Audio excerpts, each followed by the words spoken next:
अस्सलाम वालेकुम दोस्तों, आज हम एक दिलचस्प किताब डार्क साइकोलॉजी सीक्रेट्स के बारे में थोड़ी सी बात करेंगे। किताब बताते हैं कि कुछ लोग इंसान के दिमाग और सोच को समझ कर दूसरों को अपनी बात मानने पर मजबूर कर देते हैं और कभी कभी अपने फायदे के लिए इस्तेमाल करते हैं। डार्क साइकोलॉजी का सादा मतलब ये है कि किसी इंसान की सोच और एहसासात को समझकर उसे अपने काम के लिए इस्तेमाल करना। कुछ लोग उस काम में इतने माहिर होते हैं कि सामने वाले को पता भी नहीं चलता और वो आहिस्ता आहिस्ता उनकी बात मानने लगता है। किताब में बताया गया है कि लोगों से अपनी बात मनवाने के कई तरीके होते हैं।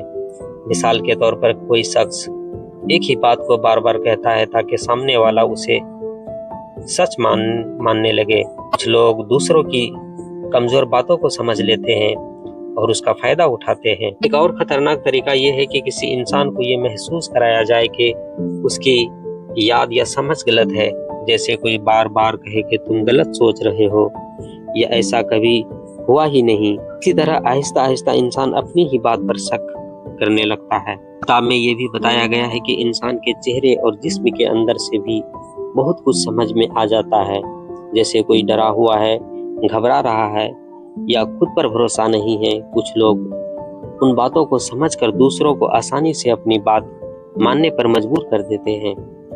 ये किताब ये भी सिखाती है कि अगर इंसान अपने गुस्से और जज्बात पर काबू ना रखे तो कोई भी उसे आसानी से अपने असर में ले सकता है। इसलिए जरूरी ये है कि इंसान हर बात पर फौरन यकीन न करे और हमेशा सोच समझ कर फैसला करे।